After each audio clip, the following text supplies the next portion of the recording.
हे हमारे द्वैत पिता परमेश्वर, हे हमारे उद्धारकर्ता प्रभु यीशु मसीह और हे शांतिदायक पवित्र आत्मा, आज की आराधना में हम आपका स्वागत करते हैं और आपकी उपस्थिति के लिए अपने हृदय की गहराइयों से आपको धन्यवाद देते हैं। दाऊद अपने भजन में लिखते हैं, हे परमेश्वर, सिय्योन में तेरी स्तुति, तेरी बाट जो होती है, तेरे लिए मन्नतें पूरी की जाएंगी। हे प्रार्थना के सुनने वाले, सब प्राणी तेरे ही पास आएंगे। क्या ही धन्य वह जिसको तू चुनकर अपने पास आने देता है कि वह तेरे आंगनों में वास करे। हम तेरे भवन के अर्थात तेरे पवित्र मंदिर के उत्तम उत्तम पदार्थों से तृप्त होंगे। तो आइए हम अपने परमेश्वर की आराधना करें उनके भवन में इस गीत को गाकर। जब किसी ने मुझसे कहा कि आओ परमेश्वर के भवन को चले।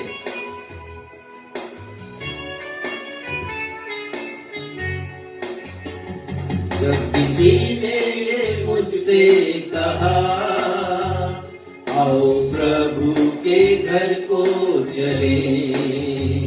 जब किसी ने ये मुझसे कहा, आओ प्रभु के घर को चले, मेरा मन आनंदित हुआ, मेरा मन झूमने लगा। मेरा मन आनंदित हुआ, मेरा मन झूमने लगा। मैं तो प्रभु के घर को चला, मैं तो प्रभु के घर को चला, मैं तो प्रभु के घर को चला, मैं तो प्रभु के घर को चला। जब लोगों ने मुझसे कहा कि आओ हम यहोवा के भवन को चले, तो मेरा मन आनंदित हुआ। और जी हाँ भाइयों और बहनों, हम सभी के लिए रविवार का ये दिन, रविवार की सुबह, उसका प्रातः काल हृदय की गहराइयों को तक हम आनंदित करने वाला होता है।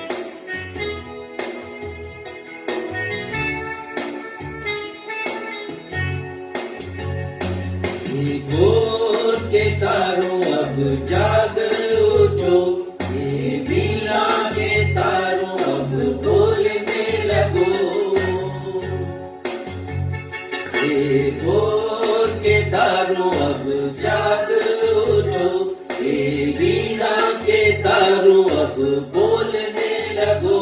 मेरे यीशु की प्रशंसा करो, मेरे यीशु की प्रशंसा करो, मेरे यीशु की प्रशंसा करो, मेरे यीशु की प्रशंसा करो। जब किसी ने ये मुझसे कहा, आओ प्रभु के घर को चले। जब किसी ने ये मुझसे कहा, आओ प्रभु के घर को चले, मेरा मन आनंदित हुआ, मेरा मन झूमने लगा। मेरा मन आनंदित हुआ, मेरा मन झूमने लगा।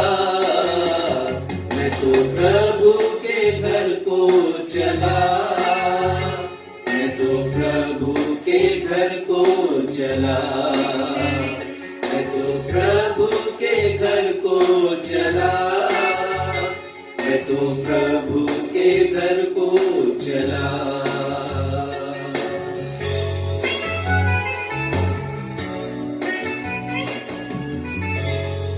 नवजीवन इवेंजलिकल चर्च की 103rd 130वीं ऑनलाइन कलीसियाई आराधना में मैं क्षितिज मसीह आप समस्त प्रभु भक्तों का अपने उद्धारकर्ता, मुक्तिदाता और शांतिदाता खुदा प्रभु यीशु मसीह के अद्वितीय और अतुलनीय नाम में हार्दिक स्वागत करता हूँ एवं आप सबों को जय यीशु, यीशु सहाय, शालोम, जय मसीह की और प्रेज द लॉर्ड कहता हूँ।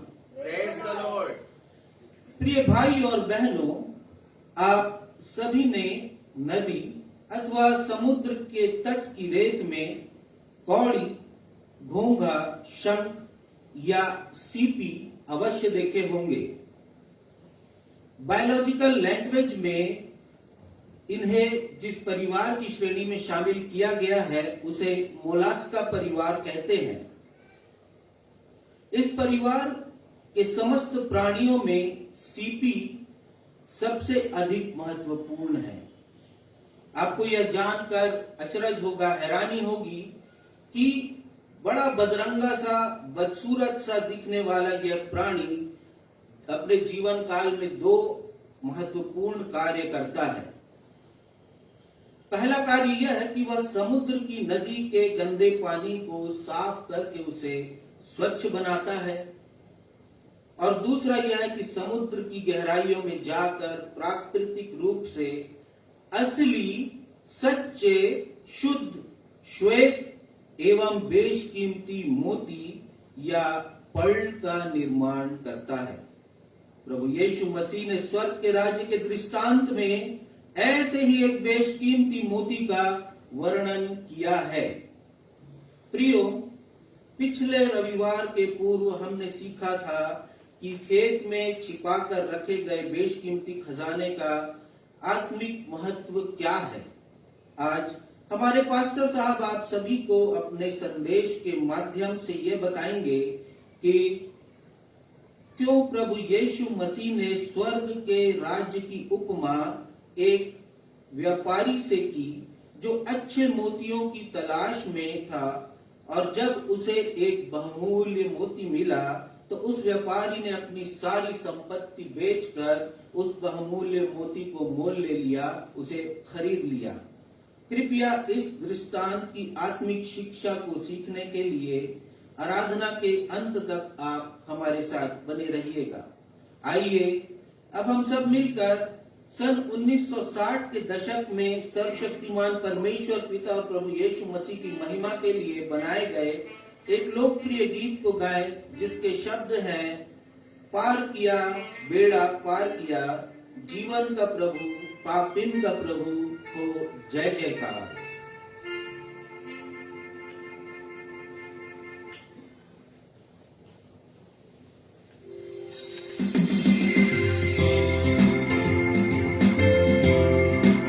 सन 60 के दशक में लोकप्रिय ये गीत आज भी बहुत से लोगों की जुबान पर है। सागर स्वामी तू परम पिता। अफसोस की बात है कि इसके लेखक का पता नहीं, अज्ञात है इसके लेखक, पर बहुत अच्छे महिमा के शब्द हैं। हम सब मिलकर परमेश्वर की महिमा करें इस गीत के मधुर शब्दों के द्वारा।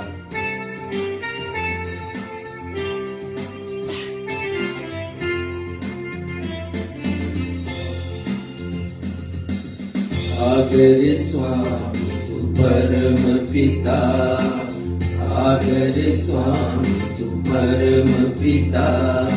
जय जयकार सर्व सदा, जय जयकार सर्व सदा।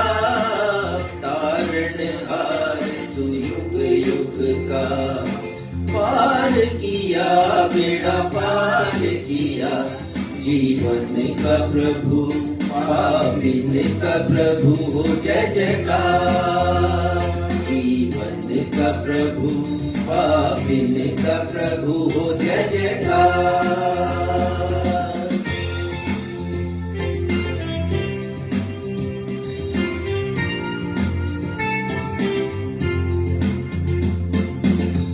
तू है प्रेम पतवार, तू है जीवन का सार,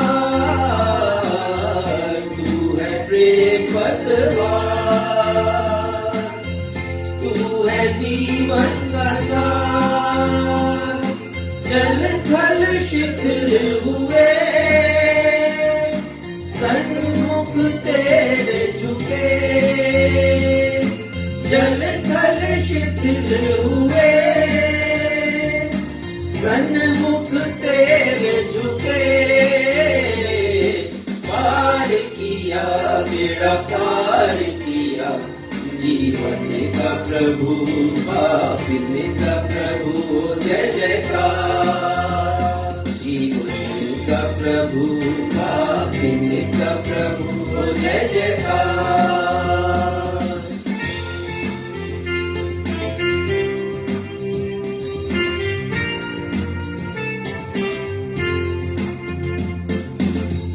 जय जय गाओ ललकार, प्रभु के मनहार। जय जय गाओ ललकार, प्रभु के मनहार। जय जय प्रभु की जय, जय जय लहू की जय। जय प्रभु की जय, जय जय लहू की जय। पार किया बेड़ा पार किया, जीवन का प्रभु पापिन का प्रभु जय जयकार। जीवन का प्रभु पापिन का प्रभु जय जयकार। सागर स्वामी परम पिता, सागर स्वामी तू परम पिता। जय जयकार सर्व सदा, जय जयकार सर्व सदा। पालनहार तू युग युग का, पार किया बेड़ा पार किया, जीवन का प्रभु पापिन का प्रभु जय जयकार। जीवन का प्रभु पापिन का प्रभु जय जयकार। जीवन का प्रभु पापिन का प्रभु जय जयकार।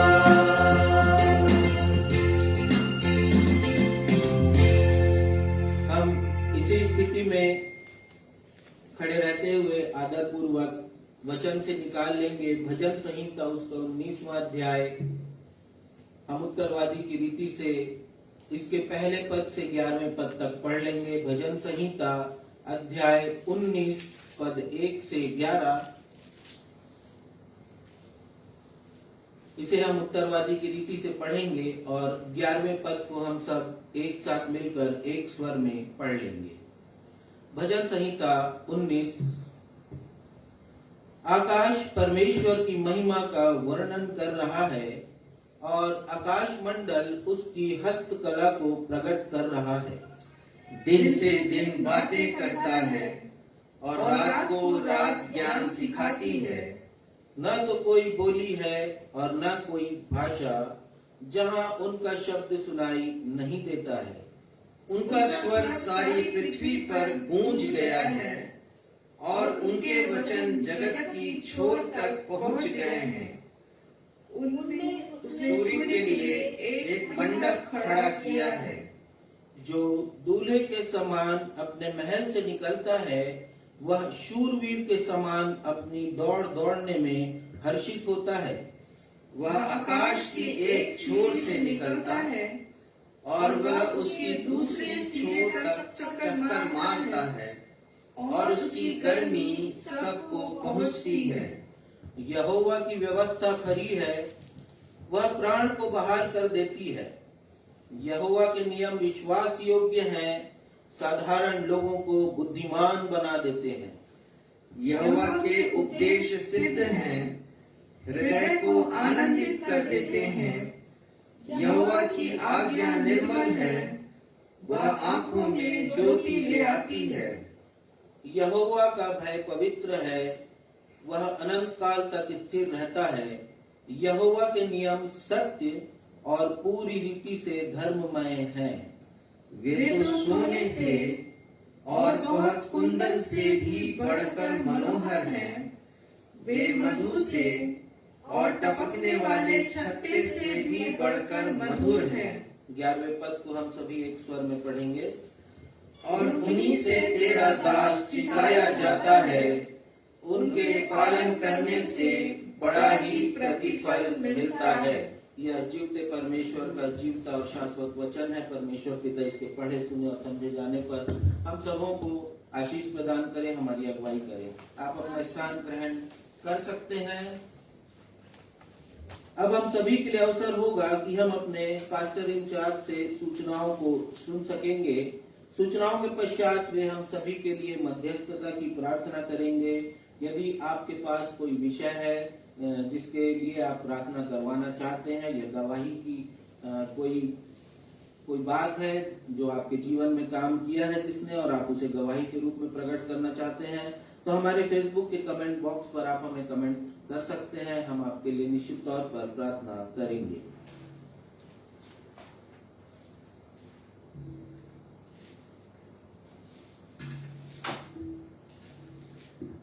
नवजीवन इवेंजलिकल चर्च की 130वीं अर्थात 103rd ऑनलाइन कलीसियाई आराधना में मैं आप सभी प्रभु भक्तों का, आराधकों का स्वागत करता हूं और आप सभी को जय मसीह की कहता हूं। जय मसीह की।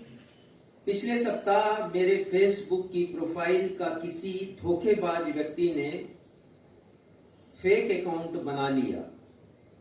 मेरे ओरिजिनल प्रोफाइल से मेरे और मेरे परिवार के फोटोग्राफ उसने ले लिए और लोगों को फ्रेंड रिक्वेस्ट भेजना भी प्रारंभ किया, और उन्हीं लोगों को जो मेरे मित्र, ऑलरेडी मेरे मित्र हैं। 200 फ्रेंड्स भी उन्होंने बना लिए। मेरे एक फ्रेंड को चीट भी करना चाहा उन्होंने 20,000 रुपयों से, पर वो सतर्क हो गए। वो बिलासपुर के थे, वो नौजवान हैं। उन्होंने मुझसे संपर्क किया और फिर वस्तु स्थिति का जब उन्हें ज्ञान हुआ तो उनके 20,000 रुपए बच भी गए। मैंने इस घटना की रिपोर्ट फेसबुक को की, उनके सिस्टम में जाकर, और फिर फेसबुक ने उस व्यक्ति जो कि प्रिटेंड कर रहा था, ये बतला रहा था कि वही असली व्यक्ति है, उसका अकाउंट ब्लॉक किया। और मैं आपसे अनुरोध करता हूं कि आप लोग भी सावधान रहें। टेक्नोलॉजी के यदि यूजेस हैं, उपयोग हैं, तो उसके मिसयूजेस भी हैं। मैं अपने उन मित्रों को धन्यवाद देना चाहता हूं जिन्होंने समय रहते मुझे सावधान किया है। 17 अक्टूबर को प्रभु भोज की आराधना, प्रभु भोज की सेवकाई संपन्न की जाएगी। आप जितने भी लोग चाहते हैं मेज की सहभागिता को प्राप्त करना, तो 17 अक्टूबर को आप प्राप्त कर सकते हैं। प्रार्थना अनुरोध इस प्रकार से है। हम प्रार्थना करते हैं पास्टर संजय लीमा के लिए, उनके परिवार के लिए और उनके सेवकाई के लिए।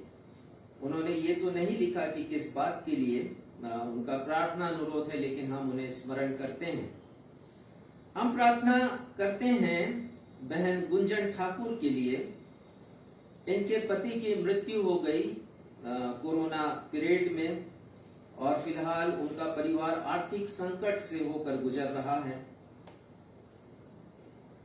क्षमा करेंगे। ये बहन रिबका बघेल हैं, ये कोरबा से हैं, और ये अभी विडो हैं क्योंकि उनके पति जो एक पास्टर थे, उनकी मृत्यु कोरोना के समय में हो गई बीमारी से, और मृत्यु के पश्चात उनके परिवार के आय का कोई साधन नहीं है, और इन्होंने मजदूरी करना प्रारंभ किया, लेकिन गिर जाने के कारण इनके छाती में चोट आई है और फिलहाल काम पर जाना भी बंद है, और परिणाम स्वरूप उनके घर में खाने को कुछ भी नहीं है। पुत्र की आयु स्टैनली, उसका नाम है, आयु 19 वर्ष है और उसके मस्तिष्क में भी ब्लड क्लॉट है। उनकी पुत्री का नाम स्नोवी है, उम्र 16 वर्ष है, 11वीं की छात्रा है, लेकिन पिछले वर्ष से स्कूल की फीस भी नहीं भरी जा सकी है।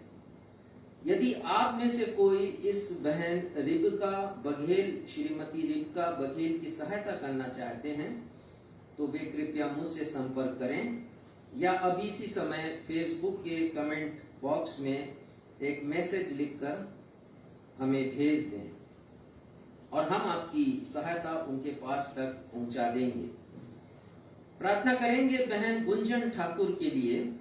उन्होंने प्रार्थना अनुरोध भेजा है कि उनके पति ने घर से बाहर निकाल दिया, बच्चों सहित, और आर्थिक संकट इनके परिवार में भी है और ये बहन चाहती हैं कि उनके पति फिर से उन्हें अपना लें, तो आप इन्हें भी अपनी प्रार्थनाओं में स्मरण रखें।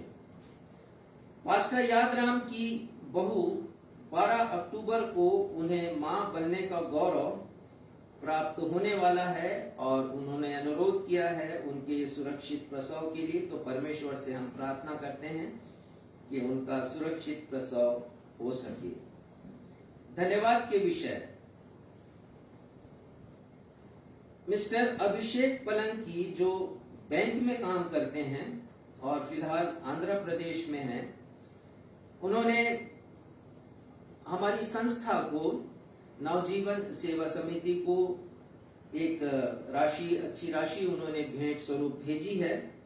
क्योंकि हम राशि बताते नहीं हैं ताकि किसी को यह न लगे कि उन्होंने कम भेजा तो शायद उनका मान ज्यादा नहीं हुआ, तो उन्होंने परमेश्वर की महिमा के लिए राशि भेजी है। ये तो प्रशंसनीय बात है, लेकिन उससे भी ज्यादा प्रशंसनीय ये है कि उन्होंने लिखा कि वे प्रति माह कुछ राशि रिकरिंग डिपॉजिट में डालते हैं, सिर्फ परमेश्वर की सेवा के लिए, ताकि उन गरीब लोगों को जो कि झुग्गी बस्तियों में रहते हैं, जिन्हें मदद की आवश्यकता है, जो जरूरतमंद लोग हैं वास्तव में, उनकी सहायता की जा सके। और उन्हें जब लगता है कि पर्याप्त राशि जमा हो गई है, तब फिर उन्होंने उसे हमारे पास भेजा है और हम अपने उस बेटे अभिषेक पलंकी और उनकी पत्नी के लिए परमेश्वर से आशीष की प्रार्थना करते हैं। और उन्होंने जो राशि भेजी है उसका उपयोग नवंबर माह में 200 लोगों को भोजन, उस राशि से भोजन कराया जाएगा। तो आप स्मरण रखें और आप भी यदि इसी प्रकार की सहायता कर सकते हैं तो अवश्य कीजिएगा। जनवरी महीना खाली है हमारे लिए, जनवरी के बाद दिसंबर तक हमारे पास पर्याप्त सहायता, आर्थिक सहायता उपलब्ध है, जिसके द्वारा हम 200 लोगों को भोजन करा सकते हैं प्रति माह। तो यदि आप कराना चाहें तो कृपया हमसे संपर्क करें।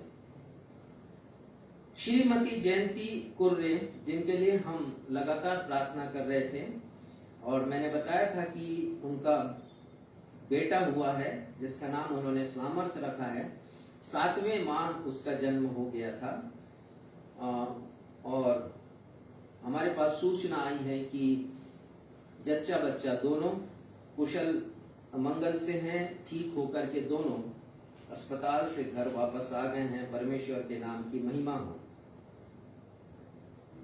मिस्टर अमित जेम्स रायगढ़ में थे, पुलिस अधिकारी हैं, वापस बिलासपुर आ गए हैं और उन्होंने भी धन्यवाद की राशि हमें दी है। परमेश्वर पिता उन्हें और उनके परिवार को अपनी आशीषों से परिपूर्ण करे। इसके साथ ही साथ मिस्टर वर्णित और उनकी पत्नी श्वेता सिंह ने प्रति माह के अनुसार इस माह भी अपनी सहायता राशि भेजी है। परमेश्वर पिता उन दोनों को अपनी आशीषों से परिपूर्ण करे। मैं धन्यवाद देना चाहता हूं अपनी मां की चंगाई के लिए, जिसके लिए आप सब प्रार्थना कर रहे थे। पिछले सप्ताह उनका स्वास्थ्य ठीक नहीं था और मेरी पत्नी का भी अचानक स्वास्थ्य खराब हुआ और उन्हें भी चंगाई मिली है और आज वो आराधना में उपस्थित हैं। परमेश्वर पिता को हम हृदय से धन्यवाद देते हैं। आइए इन सारे निवेदनों को हम विश्वास के साथ अपने उद्धारकर्ता प्रभु यीशु मसीह के अद्वितीय नाम में परमेश्वर के सिंहासन के समक्ष रखें। हे हमारे पिता, हम धन्यवाद देते हैं उन सारी बातों के लिए, आशीषों के लिए जिसे आपने दिया है लोगों की जिंदगी पर। धन्यवाद देते हैं पिता प्रत्येक धन्यवाद की भेंट के लिए जो आपके स्वर्गीय राज की महिमा के लिए प्रदान की गई है। हमारी प्रार्थना है पिता कि इसका पाई पाई आपके बेटे प्रभु यीशु मसीह की नाम की महिमा में और उनके स्वर्गीय राज के विस्तार में व्यय किया जाए, और होने दीजिए पिता उससे बहुत से जरूरतमंदों की आकांक्षाएं, उनकी जरूरतें पूरी हो सके। पिता, हम प्रार्थना करते हैं बहन गुंजन ठाकुर के लिए, प्रार्थना करते हैं कि उनके पति जिन्होंने उन्हें बच्चों सहित घर से निकाल दिया, फिर से उन्हें अपना ले और उनकी आर्थिक समस्या दूर हो सके।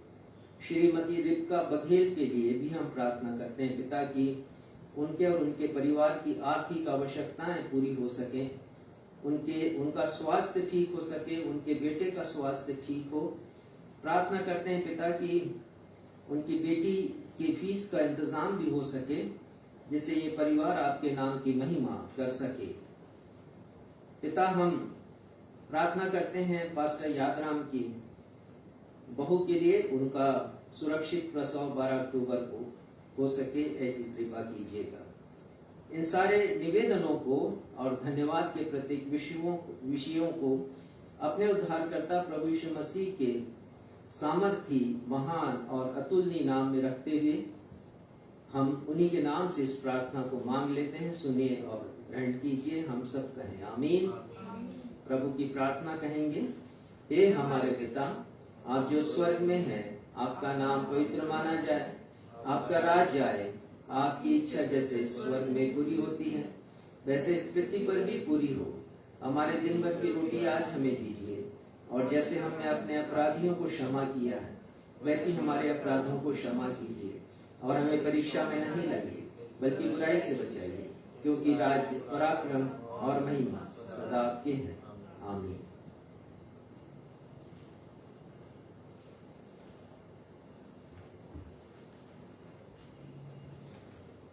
आइए अब हम सभी अपनी अपनी भेंटों एवं धन्यवादी भेंटों को अर्पित करें।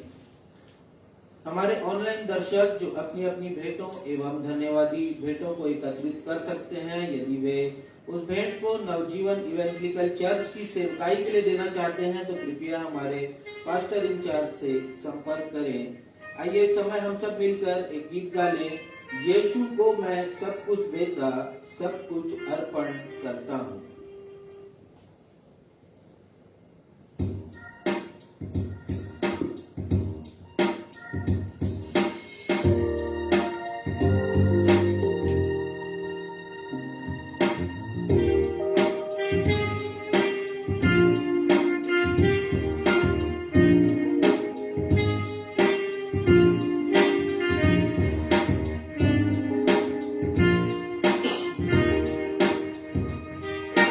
यीशु को मैं सब कुछ देता, सब कुछ अर्पण करता हूँ।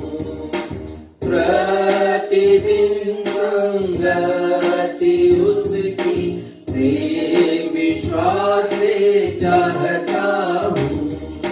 सब मैं देता हूँ, सब मैं देता हूँ, तेरे लिए प्यारे यीशु, सब मैं देता हूँ, सब मैं देता हूँ, सब मैं देता हूँ, तेरे लिए प्यारे यीशु, सब मैं देता हूँ। आइए इन भेंटों के लिए प्रार्थना करेंगे। जीवित खुदावंद, एक बार फिर से आपके चरणों पर आते हैं आराधना के इस समय। प्रिय पिता, जब हमने अपनी भेंटों को आपके चरणों में अर्पित किया है, एवं धन्यवादी भेंटों की बलि भी आपके सम्मुख रखी। प्रेम पिता, होने दीजिए ये आपको ग्रहण योग्य होने वाली हो सके। हम अपने जीवन में जो कुछ भी अर्जित करते हैं आपकी दी हुई सामर्थ्य के द्वारा करते हैं प्रेम पिता, और आप ही के दिए हुए दान से निकाल करके हम आपके चरणों में भेंटों को लाते हैं। होने दीजिए प्रेम पिता कि जिन लोगों ने कमी घटी में अपने धन्यवादी हृदय को प्रकट किया है वे आपके द्वारा आशीषित होने वाले हो सके। जिन्होंने बढ़ोतरी में से दिया है प्रेम पिता, आप उन्हें और भी आशीषित कीजिए। होने दीजिए प्रेम पिता इन भेंटों का स्पर्श आपके द्वारा हो, और इन भेंटों को जो मुट्ठी भर है इसके द्वारा बड़े बड़े और अनगिनत काम किए जाने वाले हो सके, और ये सारे काम मिलकर आपके नाम को महिमा देने पाए। हर एक बातों में आपकी अगुवाई और अनुग्रह चाहते हैं। आगे की आराधना में अपने आप को और हर एक दर्शकों को आपके चरणों में सौंपते हैं। इस विनती को अपने उद्धार करता प्रभु यीशु के नाम से मांग लेते हैं, आमीन। पवित्र शास्त्र बाइबल से पाठों का पठन किया जाएगा। पहला पाठ जो पुराने नियम से लिया गया है, यशायाह नबी की पुस्तक उसका 40वां अध्याय पद 6 से 8। यशायाह 40 पद 6 से 8। इसे पढ़ने में हमारी अगुवाई श्रीमती बीना मसीह करेंगी। दूसरा पाठ जो नए नियम से लिया गया है, कुलुसियों पहला अध्याय पद 15 से 19। कुलुसियों पहला अध्याय पद 15 से 19। इसे पढ़ने में हमारी अगुवाई बहन आकांक्षा मसीह करेंगी।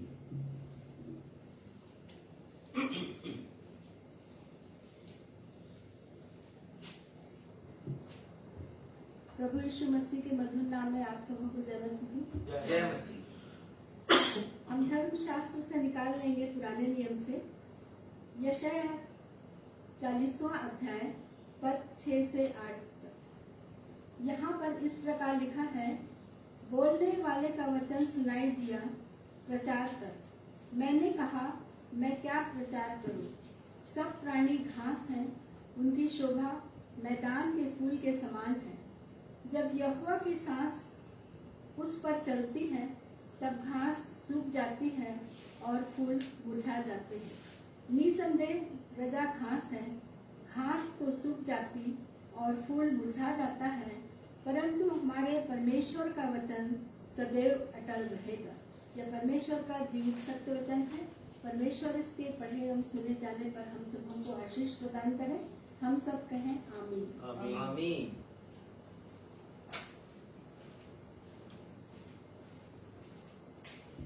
आप सबों को जय मसीह की। जय मसीह। दूसरा पाठ कुलुसियों अध्याय 1 पद 15 से लेकर 19 तक।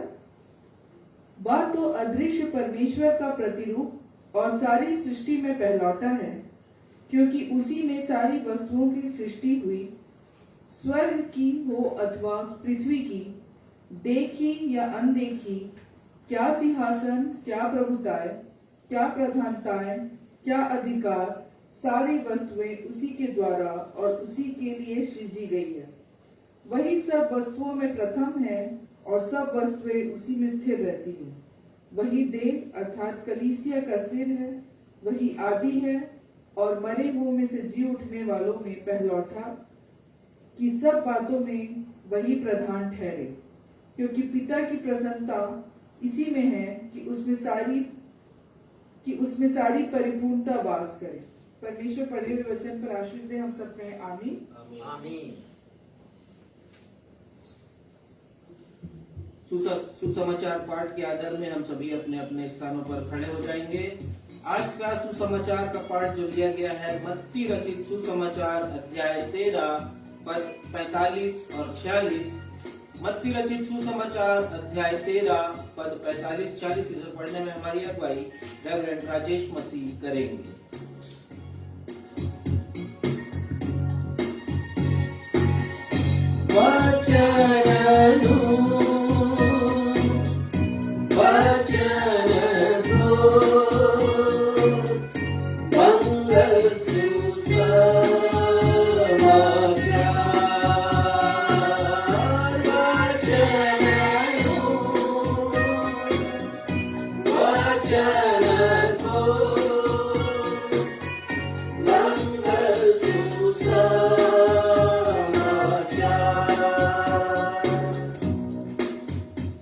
आज का सुसमाचार का पाठ मत्ती रचित सुसमाचार उसका 13वां अध्याय उसका 45 और 46वां पद। यहाँ इस प्रकार लिखा है, फिर स्वर्ग का राज्य एक व्यापारी के समान है जो अच्छे मोतियों की खोज में था। जब उसे एक बहुमूल्य मोती मिला तो उसने जाकर अपना सब कुछ बेच डाला और उसे मोल ले लिया। ये प्रभु यीशु ख्रिस्ट का सुसमाचार है। हे प्रभु यीशु ख्रिस्ट, आपके नाम की महिमा हो। हम सब कहें आमीन। आमीन। कृपया स्थान ग्रहण कीजिए। अब हम सभी आराधकों के लिए सुनहरा अवसर होगा कि हम सब सप्ताह भर की आत्मिक ऊर्जा को प्राप्त करने के लिए अपने कलीसिया के पासवान रेवरेंड राजेश मसीह से परमेश्वर पिता के वचन की व्याख्या को सुन सकें।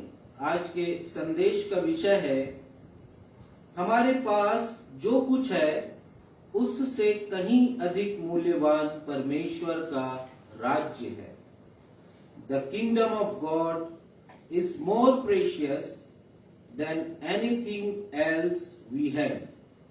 परंतु इसके पूर्व कि हम संदेश सुने, आइए प्रभु यीशु मसीह की महानता को प्रकट करता हुआ एक गीत हम गा लेंगे जिसके शब्द हैं, मेरा एक ही मित्र यीशु, वो मेरा सब कुछ है।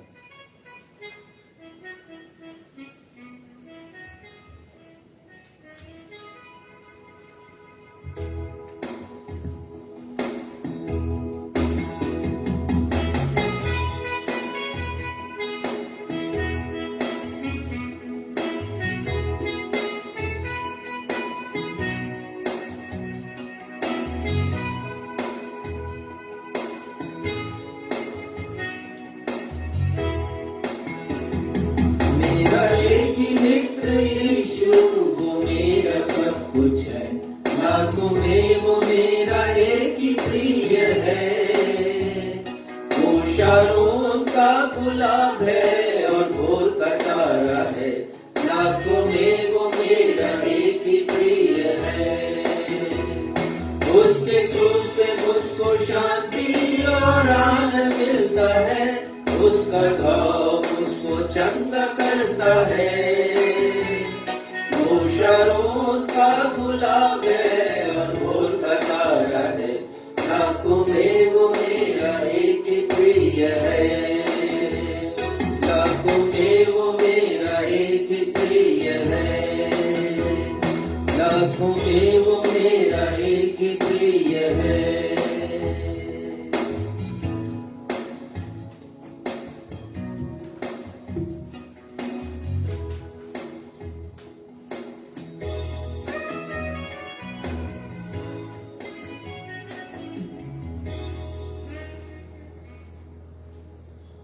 प्रभु यीशु मसीह ने मरकुस रचित सुसमाचार के 13वें अध्याय में हमारे रोजमर्रा की जिंदगी में उपयोग में आने वाले या दिखाई देने वाले 8 प्रकार के पदार्थों, बीजों एवं एक गृह स्वामी की तुलना स्वर्ग के राज्य की उपमा देकर की है दृष्टांतों के माध्यम से। और ये दृष्टांत बड़ी बखूबी से प्रभु यीशु मसीह ने कहे हैं, जिसमें ज्ञान का अगम्य भंडार छिपा हुआ है, स्वर्ग के राज्य का अद्भुत भंडार। और जब हम इसे पढ़ते हैं, इन दृष्टांतों को और इनकी व्याख्या को समझते हैं, तो हमारा हृदय आत्मिक आनंद से परिपूर्ण हो जाता है। पहला दृष्टांत जिसे प्रभु यीशु मसीह ने कहा और उसकी व्याख्या भी की, बीज बोने वाले का दृष्टांत। और दूसरा दृष्टांत जंगली बीज का दृष्टांत। इन दोनों की व्याख्या भी प्रभु यीशु मसीह ने की। तीसरा दृष्टांत है राई के बीज का दृष्टांत और चौथा है खमीर का दृष्टांत। पांचवा छिपे हुए खजाने का दृष्टांत। छठवां है अनमोल मोती का दृष्टांत और सातवां जाल का, मछली के जाल का दृष्टांत। और अंतिम है 8वां, एक गृहस्थ या गृह के स्वामी का दृष्टांत। हमने पिछले रविवार छिपे हुए खजाने या छिपे हुए धन जो खेत में छिपा कर रखा गया था, उस दृष्टांत पर विस्तार से चिंतन मनन किया। और मुझे विश्वास है कि आपको स्मरण होगा कि किन किन बिंदुओं के ऊपर हमने सीखा था, अपना ध्यान हमने लगाया था, मनन किया था। फिर भी मैं आपको बताना चाहता हूं कि जिस खेत में धन या खजाना छिपा कर रखा गया था, उस खेत से असंख्य लोग गुजरे होंगे, परंतु उन्हें वह खेत दूसरे अन्य खेतों के समान सामान्य और साधारण सा दिखाई दिया होगा। परंतु एक ऐसा व्यक्ति भी उस खेत से गुजरा है, वहां से वो जाता है, जिसकी निगाह उस बेशकीमती खजाने के ऊपर पड़ती है। हमने सीखा कि इस संसार में असंख्य लोग मसीहियत के स्वरूप प्रभु यीशु मसीह के क्रूस नामक खेत से होकर गुजरते हैं। फिर से रिपीट करूंगा, इस बात को मैं नहीं बता पाया था, लेकिन आज बता रहा हूं कि इस संसार में बहुत से लोग, असंख्य लोग मसीहियत के स्वरूप प्रभु यीशु के क्रूस नामक खेत से होकर गुजरते हैं, परंतु वे मसीहियत रूपी खजाने को पहचान नहीं पाते हैं। कुछ ही लोग हैं, पारखी लोग हैं,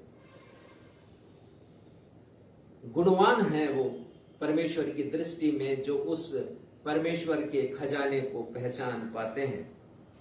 हमने सीखा था कि खजाने को पाने वाले व्यक्ति के एक निर्णय ने उसके संपूर्ण जीवन को परिवर्तित करके रख दिया, क्योंकि उसे बहुमूल्य खजाना मिला था।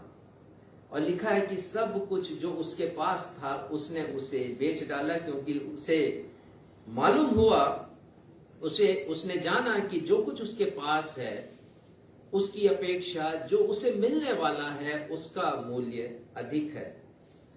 हमने सीखा था कि हमारे जीवन का मकसद, हमारे जीवन का उद्देश्य स्वर्ग के राज्य को पाने का होना चाहिए। यदि हमारे जीवन का मकसद ये नहीं है, तो फिर हमारा जीवन समझिए दिशाहीन है, शून्य उपलब्धि हमें होगी, हमें कुछ भी हासिल नहीं होगा इस जीवन में।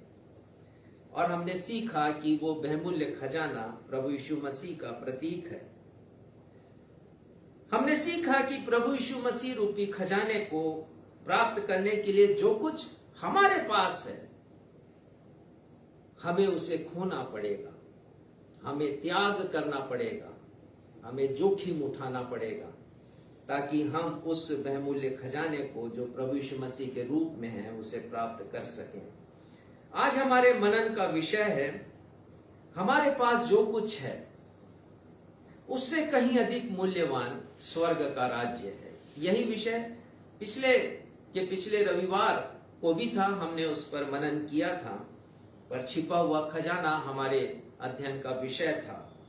The kingdom of heaven is more precious than anything else we have on this earth। हमारे पास जो कुछ है उससे मेरा आशय यह है, हमारा प्राण, हमारा जीवन जिससे हम बहुत मोहब्बत करते हैं, हमारी हैसियत, हमारा पद, हमारी प्रतिष्ठा, हमारी महत्वाकांक्षाएं, हमारी लाइफ स्टाइल जिसे हम जीवन शैली कहते हैं, हमारे शौक, हमारी आदतें, हमारा ज्ञान, हमारी डिग्रियां, हमारा टैलेंट, हमारी कला, धन दौलत, शोहरत, शान और रुतबा, ये सब स्वर्ग के राज्य के समक्ष मूल्यहीन है। जो कुछ मेरे और आपके पास है, और मेरे और आपके पास ये सब कुछ जिसका वर्णन मैंने किया, इनकी कोई वैल्यू नहीं है, इनकी कोई कीमत नहीं है स्वर्ग के राज्य के समक्ष। आज हम प्रभु यीशु मसीह के द्वारा बताए गए एक अन्य दृष्टांत जिसे बहुमूल्य मोती के दृष्टांत के नाम से जाना जाता है, पर अपना ध्यान केंद्रित करेंगे। छिपे हुए खजाने, मत्ती 13:44 ये हम पढ़ चुके हैं। एवं बहुमूल्य मोती के दृष्टांत दोनों पढ़ने में लगभग एक समान प्रतीत होते हैं। बहुमूल्य मोती अर्थात मत्ती रचित सुसमाचार का 13वां अध्याय, उसका 45 और 46 पद। अच्छा, चलिए दोनों पदों को पढ़ दीजिए, 44 से लेके 46 पद तक। स्वर्ग का राज्य खेत में छिपे हुए धन के समान है, जिसे किसी मनुष्य ने पाया और छिपा दिया, और मारे आनंद के जाकर अपना सब कुछ बेच दिया और उस खेत को मोल ले लिया। फिर स्वर्ग का राज्य एक व्यापारी के समान है, जो अच्छे मोतियों की खोज में था। जब उसे एक बहुमूल्य मोती मिला, तो उसने जाकर अपना सब कुछ बेच डाला और उसे मोल ले लिया। यहां पर दो दृष्टांत हैं। छिपे हुए खजाने का दृष्टांत पद 44 में और 45 और 46 में बहुमूल्य मोती का दृष्टांत है। यदि आप पढ़ें इन दोनों दृष्टांतों को, तो लगभग एक समान ये नजर आते हैं, परंतु इन दोनों दृष्टांतों में 3 बुनियादी फर्क हैं, जिसे मैं आपको बताना चाहता हूं। बहुमूल्य खजाने के दृष्टांत को यदि हम देखें, तो वह व्यक्ति खेत में गड़े धन या खजाने को पहले पाता और फिर खोजता है। और बहुमूल्य मोती के दृष्टांत को यदि हम देखें, तो एक व्यापारी अच्छे मोती को पहले खोजता और फिर बहुमूल्य मोती को पाता है, और यह एक मेजर डिफरेंस है। बहुमूल्य खजाने के दृष्टांत में वो व्यक्ति पहले पाता है, फिर खजाने को खोजता है वहां पर। लेकिन बहुमूल्य मोती के दृष्टांत में जस्ट अपोजिट है, बिल्कुल विपरीत है। वहां पर व्यापारी अच्छे मोती को पहले खोजता है और फिर बहुमूल्य मोती को पाता है। दूसरी बात, खेत में छिपे खजाने को पाने वाला व्यक्ति एक साधारण व्यक्ति है। वो कोई भी हो सकता है, वो मैं और आप हो सकते हैं। परंतु मोती को खोजने वाला व्यक्ति व्यापारी है, वो अपने ज्ञान में माहिर है, वो गुणवान है, वो पारखी है। उसे मालूम है कि अच्छा मोती क्या है और बहुमूल्य मोती क्या है। तीसरी बात, खेत में छिपे खजाने को पाने वाला व्यक्ति लक्ष्य विहीन था। वो तो खेत से गुजर रहा था, वो खेत में छिपे धन को खोजने नहीं आया था, वो तो गुजर रहा था और अकस्मात वो खजाने को जो वहां पर छिपा कर रखा गया था उसे वो पा लेता है। इसके विपरीत बहुमूल्य मोती के दृष्टांत में हम पाते हैं कि व्यापारी एक लक्ष्य लेकर निकला था।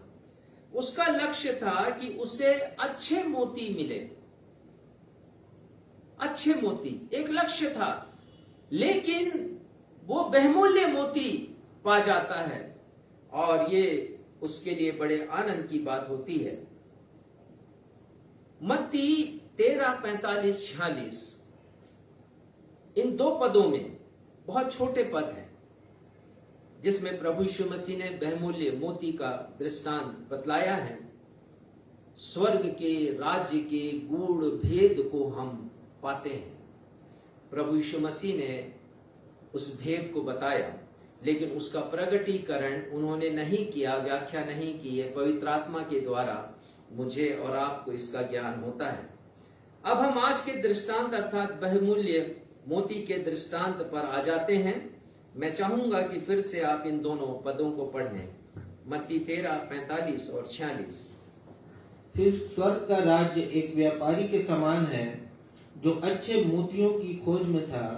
जब उसे एक बहुमूल्य मोती मिला, तो उसने जाकर अपना सब कुछ बेच डाला और उसे मोल ले लिया। हाँ, जब इस दृष्टांत को पढ़ते हैं तो एक प्रश्न उठता है, और प्रश्न ये है कि आखिर क्यों प्रभु यीशु मसीह ने स्वर्गीय राज्य या परमेश्वर के राज्य की उपमा उस व्यापारी से की जो अच्छे मोतियों की तलाश में निकला और उसे बहुमूल्य मोती मिल गया।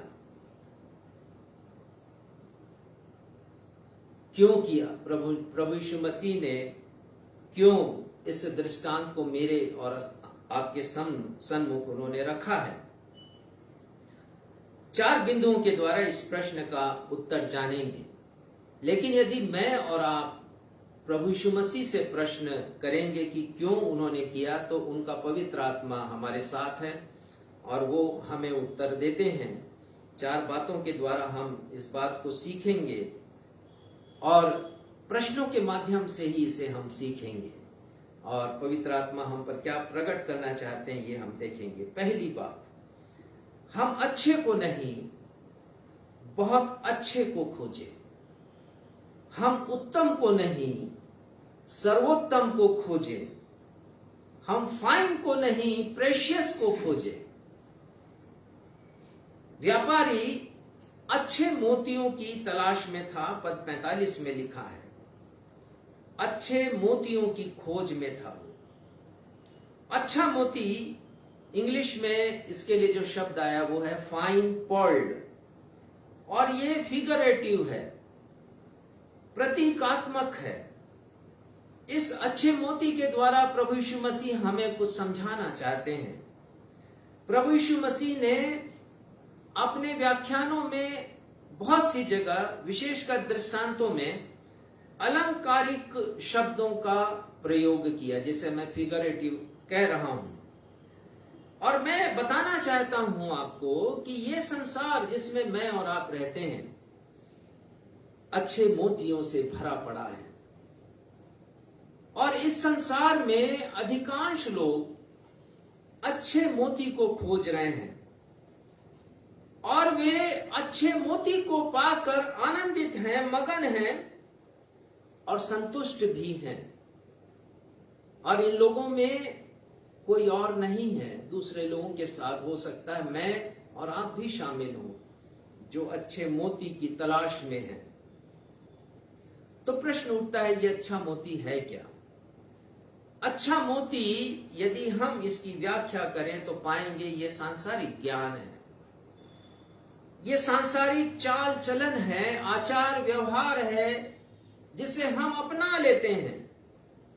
सांसारिक सिद्धांत है ये सांसारिक संस्कृति है, कल्चर है जिसके पीछे मैं और आप भागते हैं।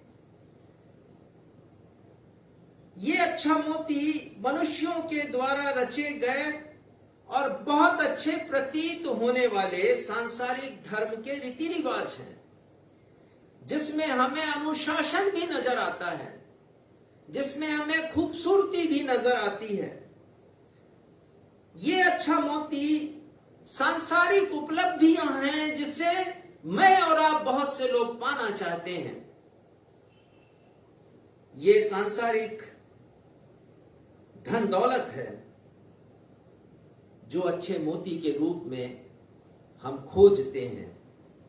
इसका मतलब वो सब कुछ जिससे ये संसार बहुत अच्छा चोगा पहनाकर, बहुत अच्छा जामा पहनाकर, बहुत अच्छा लिबास पहनाकर, बहुत अच्छे उपहार के कागजों में लपेटकर हमें खूबसूरत तश्तरी में परोस देता है और हम इस अच्छे मोती के पीछे भागते रहते हैं। हम इसकी तलाश में होते हैं और अपनी सारी उम्र हम लगा देते हैं।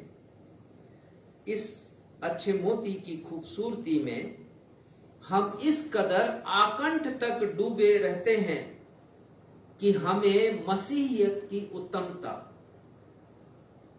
प्रभु यीशु मसीह की उत्तमता, प्रभु यीशु मसीह के क्रूस की बहुमूल्यता नितांत थोथी, मूल्यहीन और बकवास नजर आती है। ये कड़वा सत्य है जिसे मुझे और आपको स्वीकार करना है। बहुत बार हम इन अच्छे मोतियों को इतना अधिक अपना लेते हैं अपने जीवन में कि हमें प्रभु यीशु मसीह की उत्तमता, मसीहियत की खूबसूरती और प्रभु यीशु मसीह के क्रूस की बहुमूल्यता नजर नहीं आती। हम सावधान हो जाएं। इस संसार में बहुत टेम्पटेशंस हैं, इस संसार में बहुत सी परीक्षाएं हैं जिससे होकर के मैं और आप गुजरते हैं। और ऐसे समय में परमेश्वर का वचन मुझे और आपको सचेत करता है, मुझे और आपको सावधान करता है, सतर्क करता है, मुझसे और आपसे बातें करता है। कुछ पदों को मैं पढ़ना चाहूंगा आपके सामने, और यदि आपको मिलता है तो जरूर पढ़ेंगे। आप निकालिए कुलुस्सियों 2 उसका 8वां पद, और उसके पहले मैं पढ़ना चाहता हूं 1 यूहन्ना 2 उसका 17वां पद, जहां पर लिखा है कि संसार और उसकी अभिलाषाएं दोनों मिटते जाते हैं।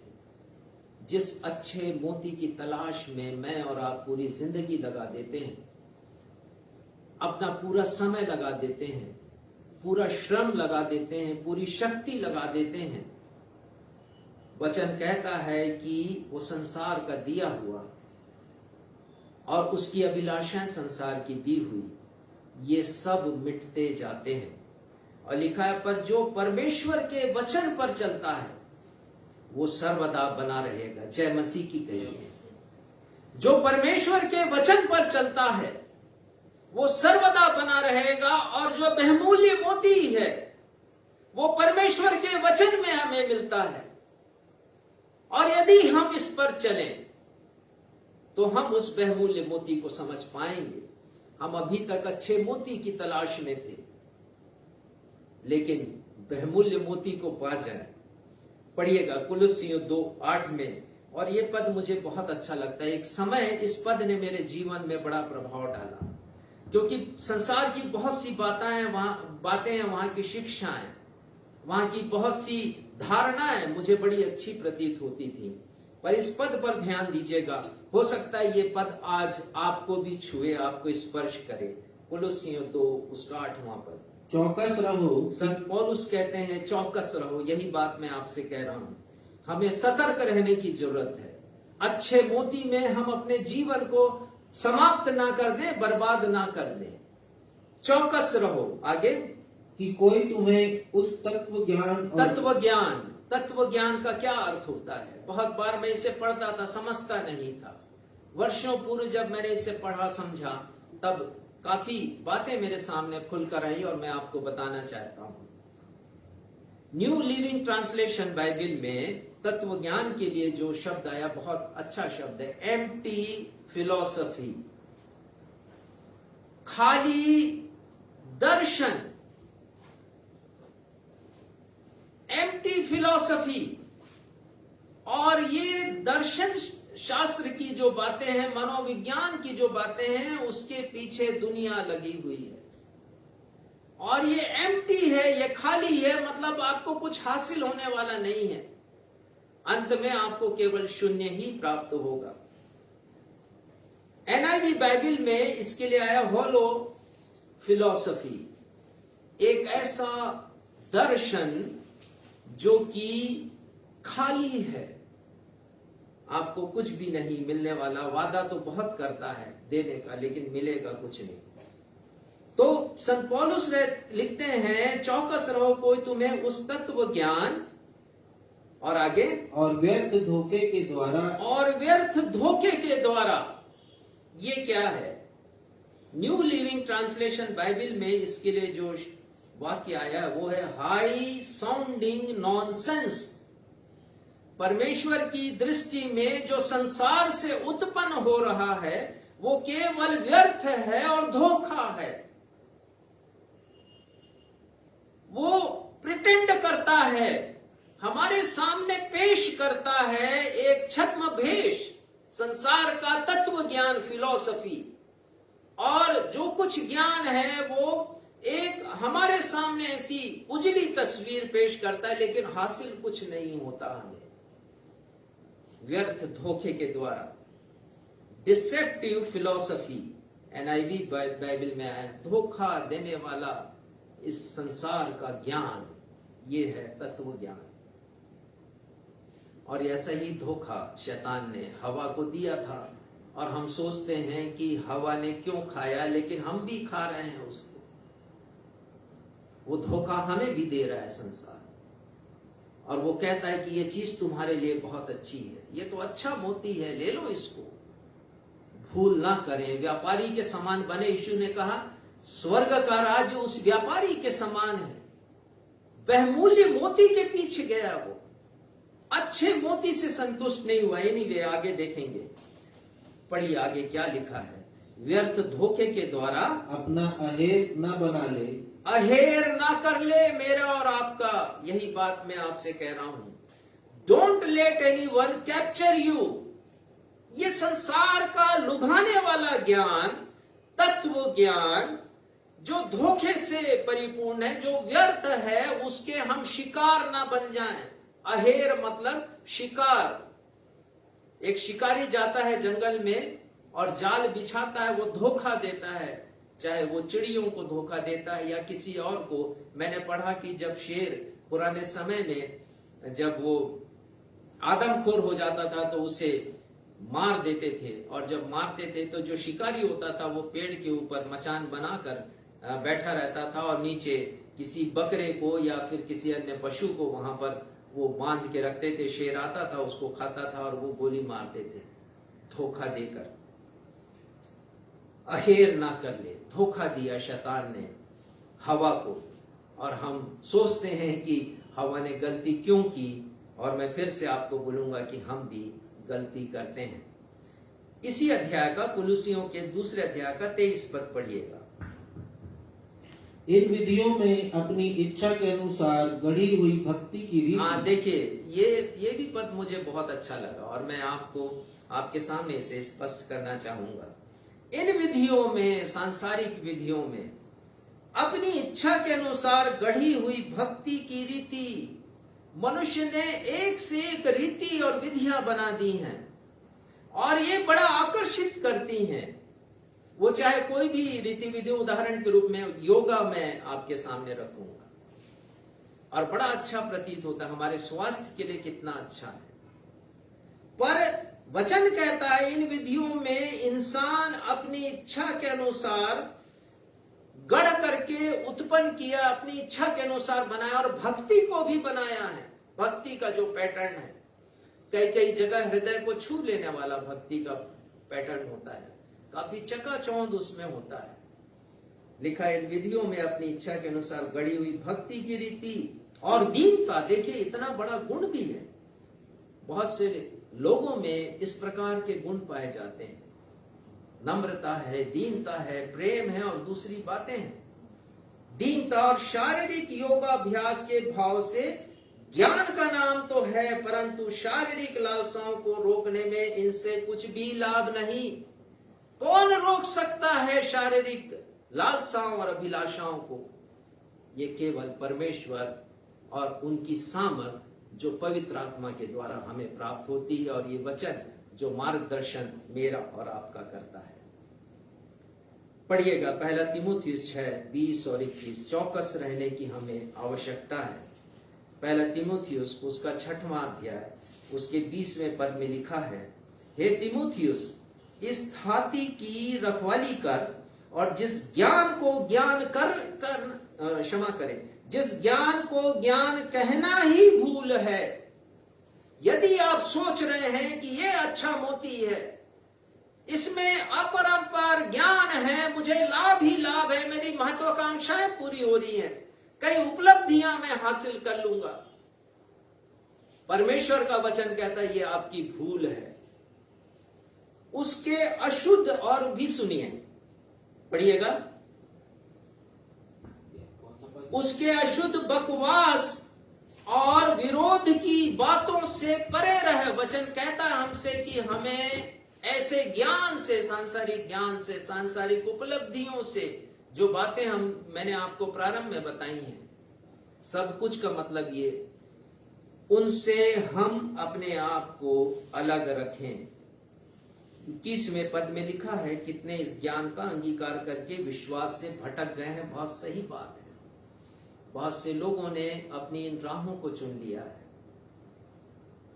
मैं पढ़ रहा था, एक पास्टर के बारे में प्रचार करते थे, वो अभी हैं, जीवित हैं, केरल के हैं, उनका नाम भूल गया, अभी अभी मैंने पढ़ा उनके बारे में। और उन्होंने अपने इस काम को छोड़ दिया और धन के पीछे वो भागने लगे, और उन्होंने बहुत सी ऐसी फेक डिजाइन्स बनाई हैं, कलाकृति बनवाई हैं केरल में, और लोगों को वो बुलाते हैं उसके दर्शन के लिए। खैर बताऊंगा तो वचन आपको ज्यादा नहीं बता पाऊंगा, पर मैं आपको बताना चाहता हूं कि बहुत से लोग ऐसी बातों का अंगीकार करके इस अच्छे मोती के प्रलोभन में अपने विश्वास से भटक गए हैं। भजन संहिता 119:96 में एक बहुत अच्छी बात भजनकार लिखते हैं, और वो लिखते हैं, जितनी बातें मुझे पूरी जान पड़ती थी उन्हें मैंने अधूरी पाया। कितनी अच्छी बात। इस दुनिया में बहुत सी बातें जिनके पीछे हम चलने लगते हैं अच्छा मोती समझकर। वचन कहता है, जो मुझे पूरी जान पड़ती थी उसे मैंने अधूरी पाया है, और जो परिपूर्णता है परमेश्वर का वचन कहता है वो केवल प्रभु यीशु मसीह में है। कुलुस्सियों 2:6 और 7 पद परमेश्वर का वचन हमसे बातें करता है, और परमेश्वर का वचन हमारा मार्गदर्शन करता है। 2:6 और 7 में लिखा है, पढ़िए। अतः जैसे तुमने मसीह यीशु को प्रभु करके ग्रहण कर लिया है, वैसे ही उसी में चलते रहो। यदि आपने बहुमूल्य मोती को पा लिया है तो वचन कहता है कि उसी में चलते रहो। 7वां पद, और उसी में जड़ पकड़ते, उसी बहुमूल्य मोती में जड़ पकड़ते जाओ और बढ़ते जाओ। हाँ, और जैसे तुम सिखाए गए वैसे ही विश्वास में दृढ़ वैसे होते ही जाओ। विश्वास में दृढ़ होते चले जाओ। प्रकाशित वाक्य 3:11 देखिए यहां पर क्या लिखा है।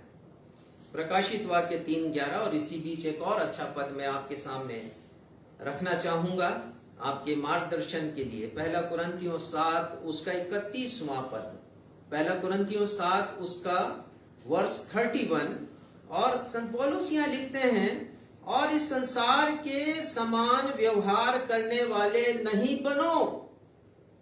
ऐसा ना हो कि हम संसार ही के हो जाएं। इस संसार की रीति और व्यवहार बदलते जाते हैं, हर चीजें बदल रही, आजकल तो बहुत तेजी से बदल रही, फैशन बदल रहा है। जो मोबाइल आपके पास है बहुत जल्दी उसका एक नया मॉडल आ जाता है। वचन कहता है कि हम संसार के समान व्यवहार करने से, संसार जिस दिशा में चल रहा है, अच्छे मोती को यदि पाने की दिशा में चल रहा, बड़ा खूबसूरत प्रलोभन है वहां पर, तो हम उसके पीछे ना जाएं, परंतु हम उस बहुमूल्य मोती के पीछे जाएं, संसार के अनुसार ना चले। प्रकाशित वाक्य 3:11 देखिए क्या लिखा है। मैं शीघ्र ही आने वाला हूँ, जो कुछ तेरे पास है उसे थामे रहे कि कोई तेरा परमेश्वर का वचन मुझे और आपको सावधान करता है, और परमेश्वर का वचन कहता है कि जो कुछ हमारे पास है उसे हमें थाम कर रखना है। और हमारे पास क्या है? क्या हमारे पास वो बहुमूल्य मोती है? यही दूसरा बिंदु है जिसे आपके सामने मैं रखना चाहता हूं कि प्रभु यीशु मसीह जानना चाहते हैं, यदि हम उनसे प्रश्न कर रहे हैं तो वो भी जानना चाहते हैं कि क्या वह बहुमूल्य मोती मेरे और आपके पास है। कहीं मैं और आप अच्छे मोती से संतुष्ट तो नहीं हो गए हैं। वो व्यापारी अच्छे मोती से संतुष्ट नहीं हुआ, उसे और अच्छा और बेशकीमती और खूबसूरत मोती चाहिए था, और वो उसी की खोज में था। सिर्फ अच्छा नहीं, बहुत अच्छा, सिर्फ श्रेष्ठ नहीं परंतु सर्वश्रेष्ठ, सिर्फ उत्तम नहीं परंतु सर्वोत्तम मोती उसे चाहिए था। उसे बहुमूल्य, बेशकीमती, बेमिसाल, लाजवाब, अद्भुत, अद्वितीय, अतुलनीय मोती अंत में मिल ही गया। यहां पर बहुमूल्य मोती, फिर से मैं कहूंगा, एक फिगरेटिव शब्द है, अलंकारिक शब्द है। प्रभु यीशु मसीह ने इसे मुझे और आपको समझाने के लिए रखा है। और ये बहुमूल्य मोती कोई और नहीं परंतु स्वयं प्रभु यीशु मसीह है। वो अनुपम हैं, वो अतुल्य हैं, वो अद्भुत हैं, वो अद्वितीय हैं, वो बेमिसाल हैं, वो लाजवाब हैं, वो बहुमूल्य हैं, वो बेशकीमती हैं। प्रभु यीशु मसीह बहुमूल्य मोती हैं। क्या कभी आपने जानने की कोशिश की कि ये मोती, जिसका दृष्टांत प्रभु यीशु मसीह ने मुझे और आपको बतलाया, कैसे बनता है? आखिर मोती ही का उपयोग क्यों किया प्रभु यीशु मसीह ने अपने दृष्टांत को बतलाने के लिए? मैं कुछ बातें बताना चाहूंगा। आप सभी ने समुद्र तट या नदी की रेत में कौड़ी, घोंघा, शंख और सीपी को अवश्य देखा होगा। आराधना के प्रारंभ में आह्वान में क्षितिज ने इन बातों को बताया। बायोलॉजिकल लैंग्वेज में इसे कहते हैं मोलस्का परिवार के प्राणी। इन प्राणियों में सीपी, जिसको अंग्रेजी में ऑयस्टर कहते हैं, सबसे अधिक महत्वपूर्ण है। आपको यह जानकर हैरानी होगी कि बदसूरत सा दिखने वाला बदरंगा सीपी नामक यह प्राणी न सिर्फ प्राकृतिक रूप से असली, शुद्ध, सच्चे और बेशकीमती मोती का निर्माण करता है, परंतु यह समुद्र और नदी के गंदे, अशुद्ध जल को साफ कर निर्मल और स्वच्छ बनाता है। यदि आपने ध्यान दिया होगा सीपी को, तो आपने पाया होगा कि सीपी के ऊपर और नीचे तश्तरी नुमा ऐसे कवच होते हैं, और कवच के भीतर सीपी का शरीर होता है। यहां पर उसका शरीर होता है। सीपी अपने शिकार को पकड़ने कवच के दरवाजे या उसकी खिड़की, उसका ये ओपनिंग होता है, उसको ये खोलती है और अपने शिकार को पकड़ लेती है और फिर उसको खाती है। इसी प्रक्रिया के दरमियान जब कोई सूक्ष्म प्राणी या रेत का कोई कण, जिसे फॉरेन मटेरियल कहते हैं, वो यदि मान लो सीपी के इस प्रवेश द्वार के भीतर आ जाए और वो उसकी कोशिकाओं को क्षतिग्रस्त करता है, तो उन कोशिकाओं को ठीक करने के लिए सीपी एक द्रव्य निकालता है, जिसे हम वैज्ञानिक भाषा में, रासायनिक भाषा में कैल्शियम कार्बोनेट कहते हैं।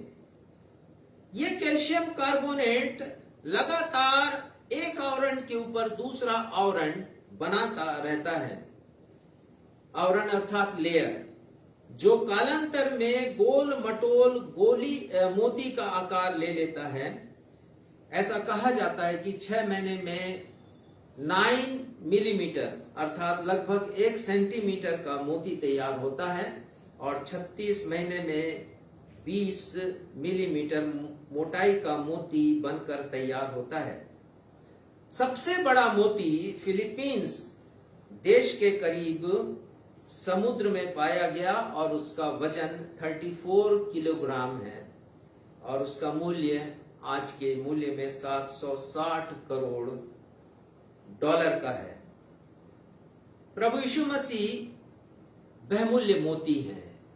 कैसे हैं हम वचन में देखेंगे। आज का पाठ पढ़ा गया कुलुस्सियों उसका पहला अध्याय 16वां पद पढ़िएगा।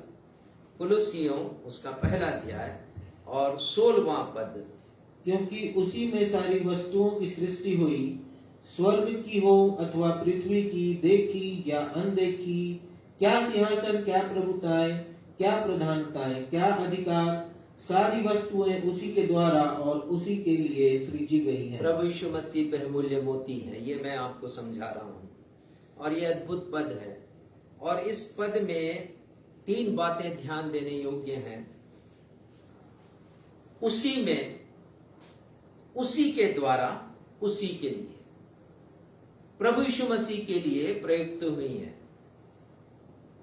उसी में अर्थात प्रभु यीशु मसीह में, उसी के द्वारा मतलब प्रभु यीशु मसीह के द्वारा, और उसी के लिए अर्थात प्रभु यीशु मसीह के लिए। अंग्रेजी में देखें, in him, by him and for him.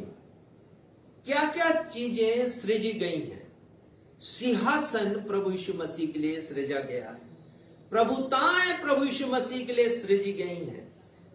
इस दुनिया की सारी सृष्टि की प्रधानताएं प्रभु यीशु मसीह में, प्रभु यीशु मसीह के लिए और प्रभु यीशु मसीह के द्वारा सृजी गई हैं, और उसी प्रकार अधिकार भी प्रभु यीशु मसीह में, प्रभु यीशु मसीह के लिए, प्रभु यीशु मसीह के द्वारा सृजी गई है। ये इस पद की व्याख्या है। और दूसरे अध्याय के 3 पद में लिखा है कुलुस्सियों की किताब में कि प्रभु यीशु मसीह में ही बुद्धि और ज्ञान के सारे भंडार छिपे हुए हैं। तो जिसमें इतने गुण हैं कि जो सृजनहार भी है, जो सब कुछ कर सकता है, जिसमें बुद्धि है, ज्ञान है, सब कुछ है, जिसके भीतर सारा भंडार है और वो अपरंपार है, तो वो बहुमूल्य मोती भी है। इफिसियों 1:22 में लिखा है, परमेश्वर पिता ने सब कुछ प्रभु यीशु मसीह के पांव तले कर दिया है।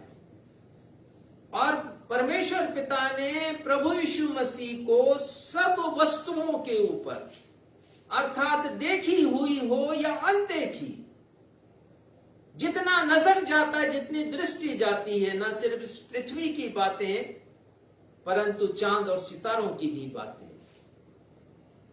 सब कुछ के ऊपर परमेश्वर पिता ने प्रभु यीशु मसीह को शिरोमणि अर्थात सर्वश्रेष्ठ अर्थात प्रधान ठहराया है।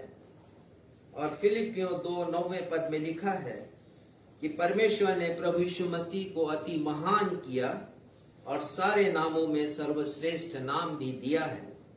और 10वें पद में लिखा, सब प्राणी प्रभु यीशु मसीह के समक्ष घुटना टेकेंगे। और 11 पद में लिखा है फिलिपियों 2:11 पद में, हर एक व्यक्ति अंगीकार कर लेगा कि यीशु मसीह ही प्रभु है। इसमें वो व्यक्ति भी है जिसने एक पास्टर को जूते मारे हैं, और इसमें वो महिला भी है जिसने एक पास्टर के कॉलर को पकड़ा है और कहा है कि जमीन में गाड़ दूंगी। ये सब लोग, ऐसे सारे लोग एक दिन स्वीकार करेंगे कि यीशु मसीह ही प्रभु है और उसके सामने घुटना टेकेंगे। वो बहुमूल्य मोती है। तीसरी बात, आप इस संसार में क्या खोज रहे हैं? अच्छा मोती खोज रहे हैं या बहुमूल्य मोती खोज रहे हैं? मोती के बारे में मैं आपको बताऊं। मोती आकार में छोटे होते हैं लेकिन बहुत मूल्यवान होते हैं। ये प्राकृतिक मोती की बात कर रहा हूं, आर्टिफिशियल मोती की बात नहीं कर रहा हूं। आकार में छोटे परंतु मूल्य में बहुत विशाल होते हैं। ये मोती आभूषणों में प्रयुक्त होते हैं। जो भी व्यक्ति इसे धारण करता है, चाहे पुरुष हो या महिला, समाज में वे सम्मानीय माने जाते हैं।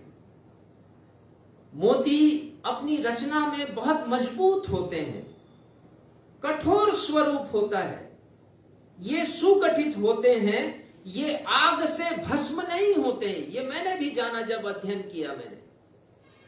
और ना ही दबाव से ये टूटते हैं। ये चमकदार होते हैं, ये भव्य होते हैं, ये आभा युक्त होते हैं, ये परिवर्तनशील नहीं होते। समय और वातावरण का कोई दुष्प्रभाव मोती के ऊपर नहीं होता। जो चमक आज है, जो लावण्य है आज, वही सदियों बाद भी बनी रहती है। ये मोती की विशेषता है। और प्रभु यीशु मसीह बहुमूल्य मोती है। क्या खोज रहे हैं आप? अच्छा मोती खोज रहे हैं कि बहुमूल्य मोती खोज रहे हैं? यूहन्ना, संत यूहन्ना लिखते हैं प्रकाशित वाक्य के पहले अध्याय के 13 से लेकर 18वें पद में बहुत खूबसूरत बयान प्रभु यीशु मसीह की खूबसूरती का है, बहुमूल्य मोती की खूबसूरती का है। कभी पढ़िएगा, उसको नोट कर लीजिए। यूहन्ना का प्रकाशित वाक्य पहला अध्याय 13 से लेकर 18 पद।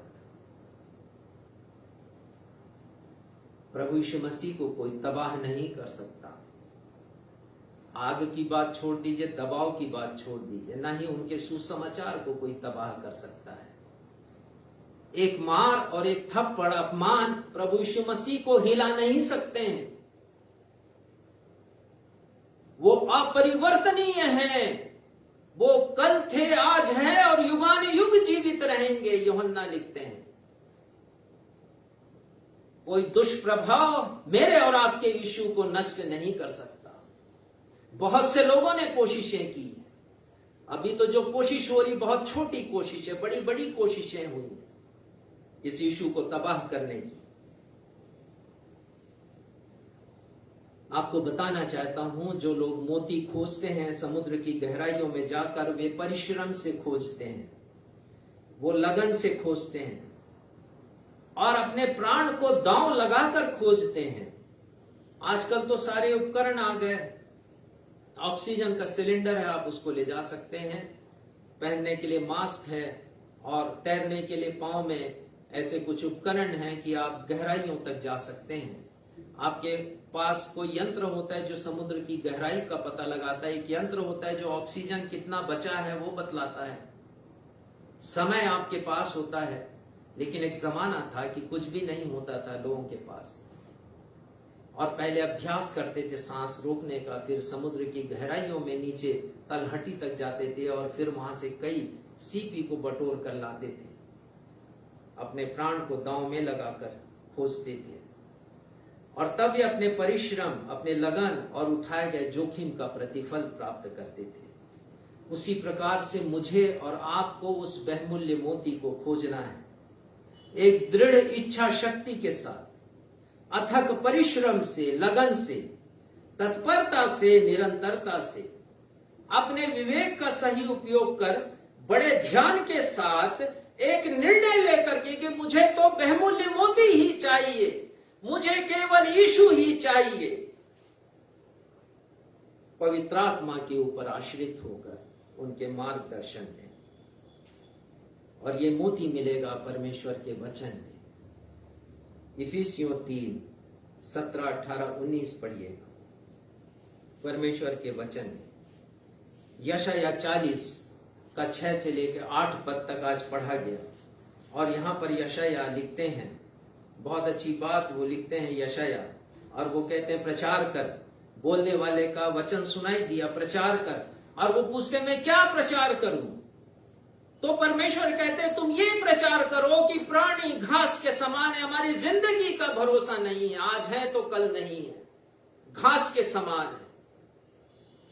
लेकिन जो शाश्वत है, जो अविनाशी है, वो परमेश्वर का वचन है। और 8वें पद में लिखा है, घास सूख जाती, फूल मुरझा जाता है, परंतु परमेश्वर का वचन सदैव अटल रहेगा।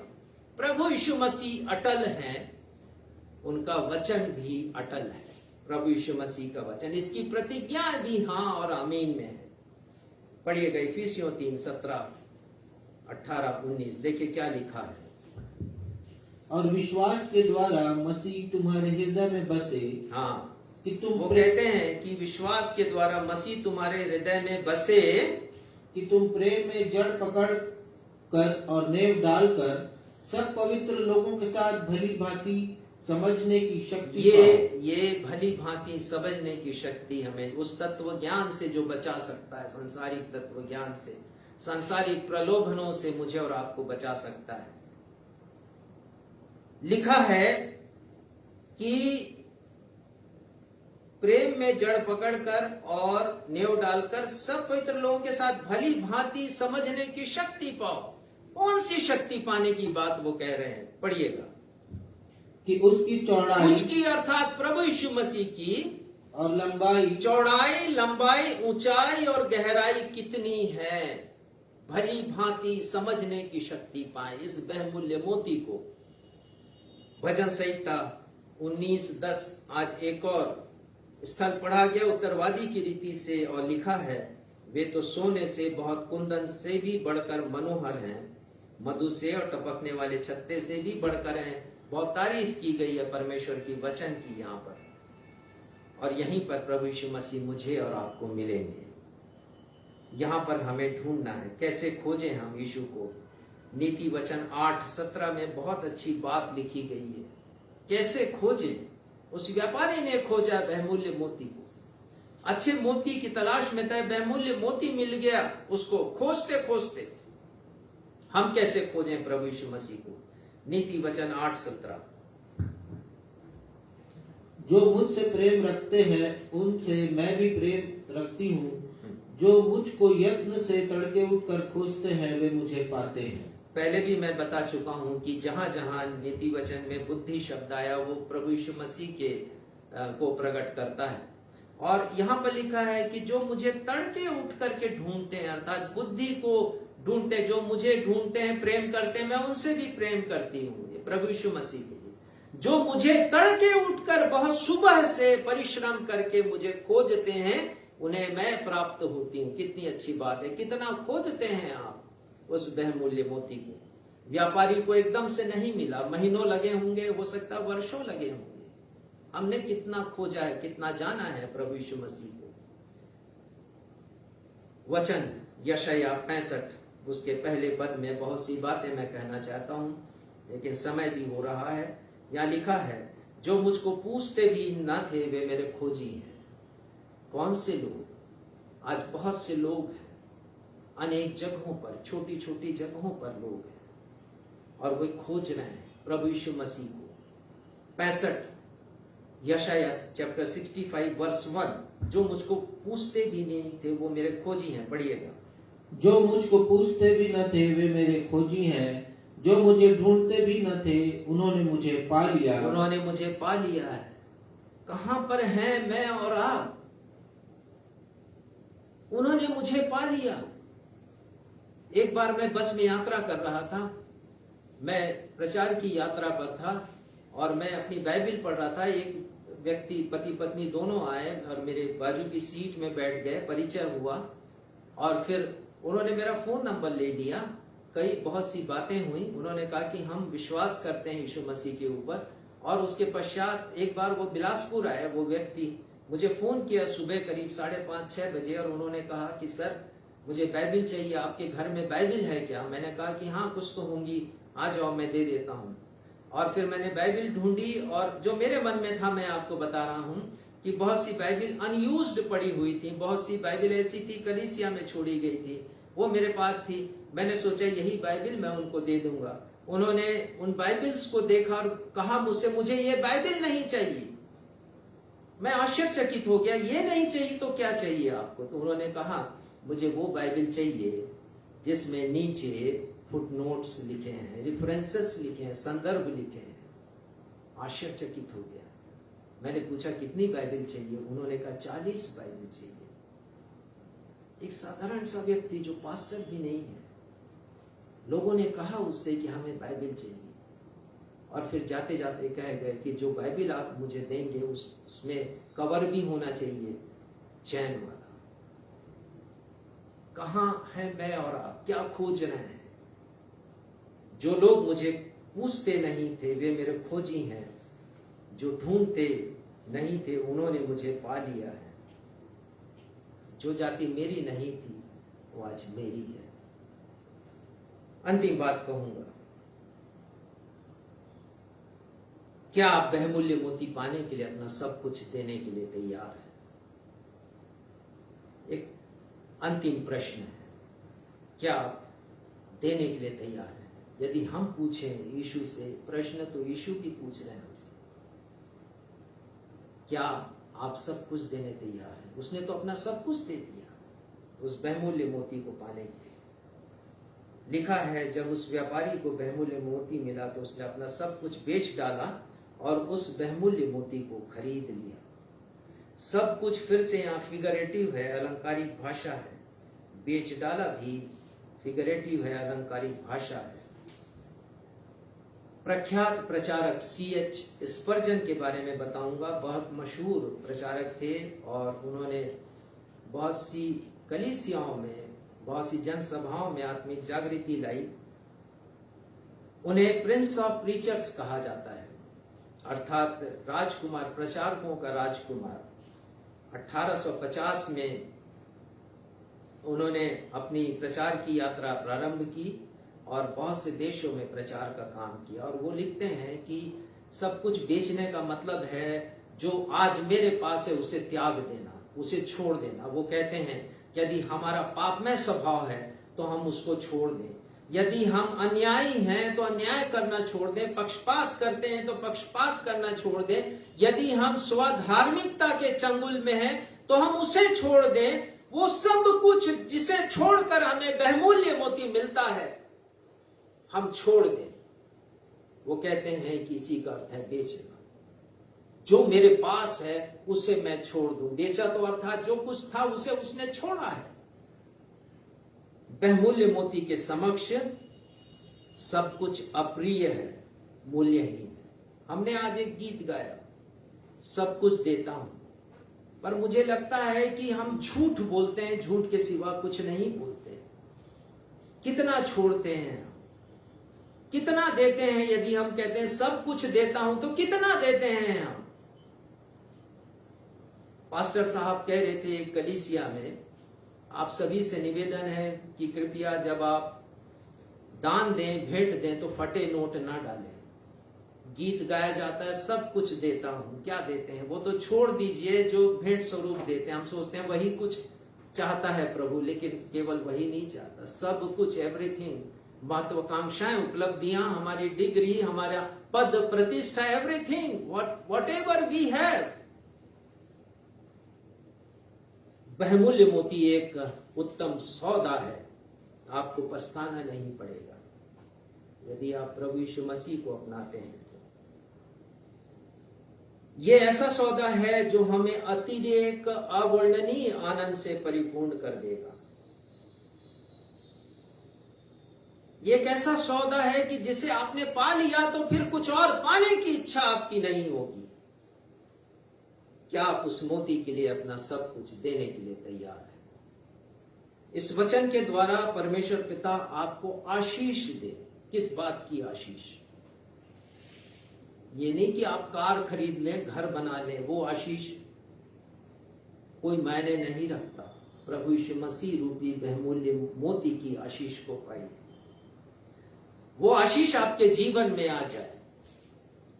निश्चय कीजिए कि आज से मैं प्रयत्न करूंगा, ढूंढूंगा प्रभु यीशु मसीह को इन वचनों में, उनकी खूबसूरती को पाऊंगा, ताकि इस दुनिया की खूबसूरती आपके सामने निकम्मी लगे। आइए प्रार्थना में जाएं। हे हमारे पिता, हम आपके समीप हैं। अपने हृदय के साथ आपके वचन ने हमें सोचने पर मजबूर किया। हम सोचे कि आज हम कहां हैं, किसे खोज रहे हैं? सिर्फ अच्छे को, मोती को, या बहुमूल्य मोती को? होने दीजिए पिता कि हम उस व्यापारी के समान बहुमूल्य मोती को खोजें, ढूंढें, जिसमें सारी परिपूर्णता वास करती है, जो शिरोमणि है, जिसमें, जिसके द्वारा, जिसके लिए सब कुछ सृजा गया है, जो हमें बहुत कुछ देना चाहते हैं। प्रार्थना करते हैं पिता, जितनों ने निश्चय किया है कि आज से वो दिशाहीन नहीं रहेंगे, उद्देश्य पूर्वक मसीही जीवन को व्यतीत करेंगे, मसीहियत की खूबसूरती को, प्रभु यीशु मसीह के क्रूस की बहुमूल्यता को, प्रभु यीशु मसीह को, बहुमूल्य मोती को गहराई से जानेगा, उनके साथ हो पिता, और उनके जीवन में कृपा करें। आज की आराधना के लिए, इन वचनों के लिए आपको धन्यवाद देते हुए अपनी इस प्रार्थना को अपने बहुमूल्य मोती, अनमोल, अद्वितीय, अनुपम प्रभु यीशु मसीह के नाम से मांगते हैं। सुनिए और ग्रहण कीजिए। हम सब कहें आमीन। आशीष ग्रहण करेंगे। अब हमारे अद्वैत पिता परमेश्वर का प्रेम, हमारे उद्धारकर्ता प्रभु यीशु मसीह का अनुग्रह और शांतिदायक पवित्र आत्मा की सहभागिता हम में से हर एक के साथ अब से लेकर के हमारे उद्धारकर्ता सिंहासन पर विराजमान प्रभु यीशु मसीह के दूसरे आगमन तक हमेशा होती है। हम सब कहें आमीन। जय मसीह।